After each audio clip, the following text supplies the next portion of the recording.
If you then look, and this is established in the Canadian Criminal Code, section 3839. It talks about defense of personal property.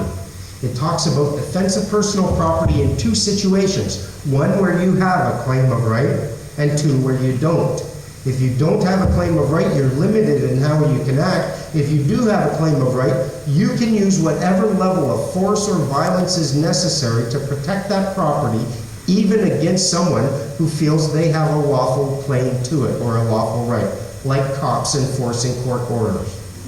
You have the power to hold whatever property you want under a claim of right, and then if any cop comes and says, well, I've got a court order to seize it, you can say, I've got a claim of right that squashes that court order, and if you try touching it, you're breaking the law. And this is where the power really comes in. You can point out, under section 39, you can appoint anyone you want to protect your property for you, and that's what peace officers are for. You can appoint the very peace officers that the court would be using to come and take your property to defend your property. And when the courts come and say, oh, now you go take that property, sorry, I'm already appointed under section 39. I can't do that. And you gum up their gears in a very big way by doing this, and we've done it in Nova Scotia. Now, whether or not the claim of right establishes a lawful excuse, what we need to determine is whether or not that's the truth. If you look at section 138 and 139, it specifically mentions that we have the right, it talks about disobeying a court order or a government statute. Now, they don't come out and give you the truth. They try to hide it kind of like, if you don't have lawful excuse. They don't want you to see the truth here, but the truth is, if they're talking about disobeying these court orders, and they say you're disobeying it, here, I'll read it verbatim. 126, 127. Disobeying a statute. Oh, cell phone's off unless you want me answering it. Disobeying a statute. Everyone who, without lawful excuse, contravenes an act of Parliament by willfully doing anything that it forbids or by willfully omitting to do anything that it requires to be done is, unless a punishment is expressly provided by law, guilty of an indictable offense and liable to imprisonment for a term not exceeding 2 years. So they're trying to scare you with the idea they can throw you in jail. But what they don't want to tell you about is the without lawful excuse. So what is a lawful excuse? By looking, there's a number of different things. If you're to save a human life, if it's an impossibility, if it's there's a number of different ways you can establish lawful excuse. Color of right is one, but one of the most powerful ones is a claim of right, where you come flat out and you tell these people making the rules, listen, I'm claiming the right to do this in contravention of that. Now, I know you've got these words, but I'm saying they don't apply to me. What do you say about that? If they don't respond, you have essentially, all they are your representatives trying to talk to you, or your neighbor's representatives. So if you call them on that and you create a situation where you can, from here to the face of God essentially, claim that you have the power to disobey them because you're fulfilling your own spirit. You're doing what your faith compels you to do, and you're not following their words because that just doesn't go with your heart. That right there is a proper lawful excuse, being compelled by faith. So essentially what we do is we generate that lawful excuse with the claim of right. When I studied this stuff, I then looked to the other statutes in New Zealand and Australia. The exact same words are used in the New Zealand Crimes Act of 1961, but they don't say without lawful excuse, they say without a claim of right. It's all right there. And when I saw that, I went, okay, now I got you.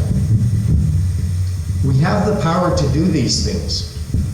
However, if you do, you must accept a certain higher level of personal responsibility. Essentially, right now, if you are out there asking for permission to engage in lawful activities, the government is looking at you as a child. You are their ward, their child. They must take care of you. They must make sure that you aren't pooping your pants, or if you are pooping your pants, you're not tracking it where everyone's going to walk. Everything they do is a result of your consent. You cannot say, oh, the government's done this, the government's done that, and I'm angry about it, without pointing out that if you look at it carefully, you will see that you consented to this every step of the way. We are the owners. This is why I'm here in Ontario. I'll blow you away now. What if each and every one of you are worth about $10 million? What if you had a rich uncle who died and left you stock with Microsoft, and that stock was worth $10 million? Now, what if the lawyer who was taking care of your uncle's estate was holding on to it himself, didn't really tell you about it, and was collecting the dividends and exercising the voting shares or the voting power? Canada, as we know, is a corporation. If you check it out, Canada is registered under the Security Exchange Commission as a corporation. If it's a corporation, there must be shares. This is a common law country. It is the people of Canada and the permanent residents or the immigrants who own these shares. You are a share owner of the Corporation of Canada. You are not holding it. Hey, do you have a wallet? Can I hold on to it for you? I promise to take really good care of it and the money in it. You know what? I'll make sure you get 10%. Well, I'll keep your wallet safe and shiny. This is essentially what they're doing. We have the right to be not only a shareholder, or a share owner, but the holder of that share as well. Section 337 of the Criminal Code is one of the most powerful sections you will find. It speaks about our ability to demand the return of anything which is being held by someone on our behalf by virtue of the fact that they're a member or an employee of the government. The Federal Minister of Finance is acting as your shareholder. He's operating in trust. The moment you demand it, these shares must transfer back to you. The ability to vote on it. Who here has heard of the North American Union? Security Prosperity Partnership? That's where, you know, the United States Security and the Canadian Prosperity, they're going to get switched. And the Canadian Prosperity flows there. We're going to have American soldiers on our streets, and it won't matter if you're a free man on the land. It won't matter what you know about the law. They're going to have high-powered weapons, and dude, bullets don't bounce off you just because you're a free man. They are using your votes, your shares, and exercising the vote in it. All it is a corporate merger. Any union, any partnership, it's just like a corporate merger between Microsoft and Apple, but you're not holding your own shares. You've got no vote. You are entitling someone else to do all of this for you. These shares, the value of the shares is a function of the value of Canada, its mineral resources, how wisely we extract them, and the number of people in Canada. Basic math. From what I read, a woman about 5 years ago went to Supreme Court in British Columbia, secured these shares, and they were worth $8 million. I'd be saying they're worth between 10 and 13 million now based on the market and what we have and the way the world is going. They're generating between 4 and 10% per annum. That's getting paid out in dividends just like every Microsoft stock is. It's registered under the SEC. They have to pay out the dividends quarterly. Your federal representatives are playing with these stock, collecting the dividends. You have the power to demand them, hold them, and you can collect $400 grand a year. Now, at what point do you then instead of being tricked into being an employee of a corporation and bound by the rules that bind the corporation, you're now a free man on the land. You're bound only by the law. You distinguish between the two, and you're no longer just a share owner. You're a stockholder with power to vote, collecting your dividends. This is the whole game they're hiding. This is the entire, once they start seeing it, this is where all the value comes from, and this is how they are going to justify the North American Union and the Security and Prosperity Partnership.